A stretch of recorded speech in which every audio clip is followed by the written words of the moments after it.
आज हम आपको पढ़ाएंगे कक्षा 9 का विज्ञान, जिसे हम 3 पार्ट में डिवाइड करते हैं: भौतिक विज्ञान, रसायन विज्ञान और जीव विज्ञान। हम शुरू करेंगे फर्स्ट पार्ट से, जिसे हम कहते हैं भौतिक विज्ञान। भौतिक विज्ञान हम आपको पढ़ाएंगे।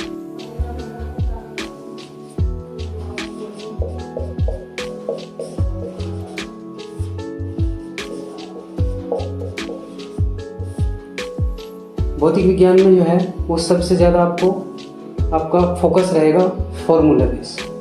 फॉर्मूला आप जितने ज़्यादा याद करोगे, जितने ज़्यादा टिप्स करेंगे फॉर्मूला आपके, तो उतना ही आपके लिए फिजिक्स या भौतिक विज्ञान आसान रहेगा। ठीक, तो अब हम यहाँ पे देखते हैं। सबसे पहले भौतिक विज्ञान में आपको बेसिक यूनिट्स, मात्रक पता होना चाहिए कि किसे क्या कहते हैं आप। ठीक है, जैसे सबसे पहले हम देखेंगे कि आपको पता होना चाहिए कि दूरी किसे कहते हैं, विस्थापन किसे कहते हैं, गति किसे कहते हैं, चाल, ये सब आपको पता होना चाहिए। तो हम इसमें देखेंगे सबसे पहले कि गति चैप्टर का नाम भी जो है आपका भौतिक विज्ञान का फर्स्ट चैप्टर है भौतिक विज्ञान का, और चैप्टर का नाम भी आपका गति है, जिसे हम इंग्लिश में क्या कहेंगे, मोशन।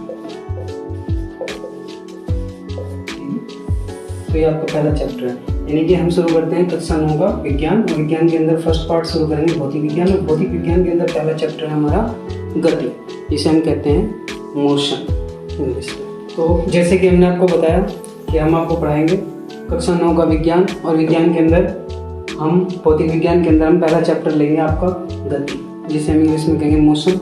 और ये आपकी जो बुक है NCERT की कक्षा 9 की विज्ञान की, उसके अंदर ये चैप्टर आपको मिलेगा 8 नंबर, ये चैप्टर नंबर 8 है। और वैसे अगर हम डिवाइड कर रहे हैं तो डिवाइड करके फिजिक्स में पहला चैप्टर बनेगा आपका गति।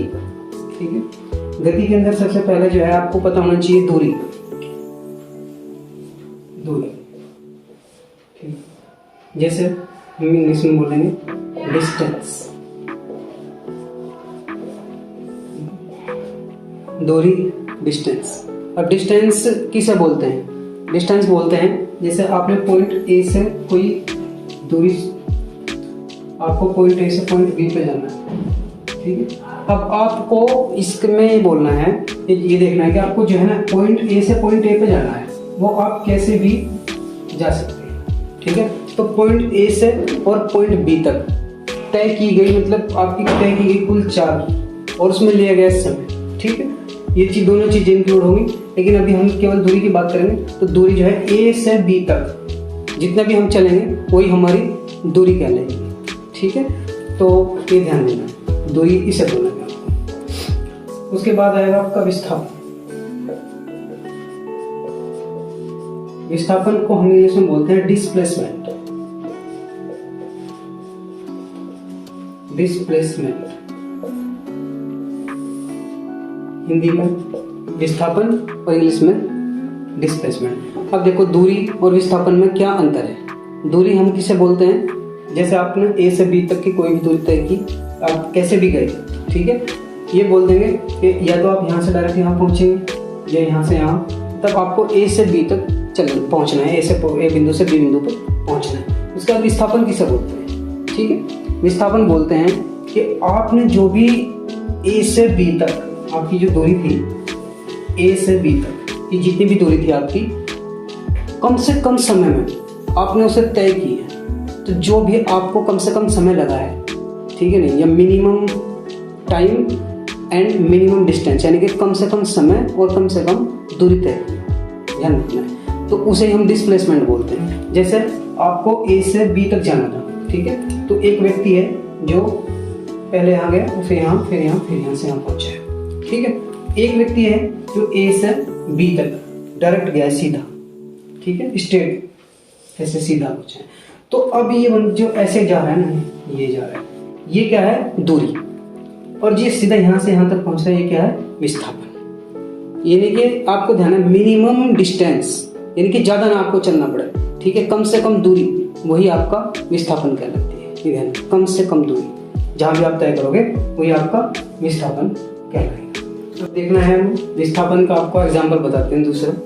अब जैसे इसने बोला है विस्थापन, जैसे आपके समझ में नहीं आता है तो हमने देख लिया, ये हमारा बिंदु ए है, बी है, सी, तो एक व्यक्ति है, कोई भी व्यक्ति है, इसे स्मॉल ले लेंगे हम। तो अब इसे दूरी तय करनी है ए से सी तक की। तो ये जो है ए से सी तक की कुल दूरी तय करेगा, ठीक है। तो ए से सी तक दूरी जाने के लिए इसे कैसे कैसे जाना होगा, देखो। तो ए से लेके पहले जाएगा बंदा ए से बी तक, ठीक है। उसके बाद बी से जाएगा सी तक, यानी कि अब देखना है आपको दूरी निकालनी है। तो दूरी निकालने में क्या आ रहा है, ए की अगर आप दूरी निकालेंगे तो ए प्लस बी प्लस सी, यानी कि इतनी डिस्टेंस उसने कवर की या तय की इतनी दूरी, ठीक। यहाँ से हम अब हमें बताना है विस्थापन, ठीक। अब विस्थापन के लिए क्या है, ये इतनी दूरी। अब विस्थापन के एग्जांपल बता रहा हूं मैं आपको। विस्थापन ये होगा कि विस्थापन ए से सीधा सी पे पहुंचेगा। विस्थापन उसे बोलते हैं जो आपको कम से कम चलना पड़े, कम से कम दूरी तय करनी पड़े, वही आपका विस्थापन होता है। तो ए से सीधा सी पे जो पहुंचा है यही आपका विस्थापन है। और यहाँ से ऐसे बताया ये आपके लिए दूरी है। दूरी को अगर देखें तो लॉन्ग डिस्टेंस यानी कि लंबी दूरी जब भी आप तय करेंगे, लंबी जैसे आपको कहीं जाना है, जैसे आपको यहाँ से बी तक जो है वो कुल दूरी 8 मीटर है आपकी, 8 मीटर, ठीक। और बी से सी तक की दूरी है वो आपकी 6 मीटर, ठीक। अब यहाँ आपको निकालना है कि विस्थापन बताना है, इसका कितना है, दूरी बतानी है और विस्थापन भी बताना है। तो दूरी आपकी कितनी होगी, ध्यान रखना है। यहाँ पे दूरी जो है वो आपकी हो जाएगी 8 metre plus 6 metre equal to 14 metre, यानी कि दूरी अगर पता करना हो तो 14 मीटर आ गई आपकी, ठीक। लेकिन अगर हमें यहाँ विस्थापन पता करना है ना, तो विस्थापन के लिए आपको अभी देख रहे होंगे यहाँ राइट एंगल ट्रायंगल यानी कि समकोण त्रिभुज आपका बन रहा है। पर समकोण त्रिभुज में आपका फॉर्मूला पता होगा अगर आपने थोड़ा मैथ पर ध्यान दिया होगा, ठीक है। तो अब हम देखेंगे ए से बी तक और बी से सी तक। तो समकोण त्रिभुज का हमारा फॉर्मूला है, अगर आपको ए से सी यानी कि ए सी की वैल्यू अगर आपको निकालनी है तो A B plus B C का स्क्वायर करना पड़ेगा आपको, यानी कि A C square equal to A B square plus B C square, यानी कि ए सी बराबर under root A B plus B C, A B का स्क्वायर प्लस बी सी का स्क्वायर। अब देख रहे हैं हम ये ए और बी की वैल्यू हमारे पास है 8 प्लस बी सी की वैल्यू हमें 6, 8 का स्क्वायर और 6 का स्क्वायर, ठीक। 8 का स्क्वायर है प्लस 6 का स्क्वायर, ठीक। अब 8 का स्क्वायर अगर आपका स्क्वायर रूट याद है तो आप स्क्वायर बता सकते हो। 8 का स्क्वायर आपका 64 है प्लस 6 का स्क्वायर आपका 36 है, ठीक है। स्क्वायर मतलब एक ही नंबर को अगर आप डबल मल्टीप्लाई करेंगे तो स्क्वायर 8 का स्क्वायर 64, समझिए। तो 8 का स्क्वायर 64 और 6 का 36, अब इन्हें ऐड करेंगे हम तो अंडर रूट में आपका आएगा 100।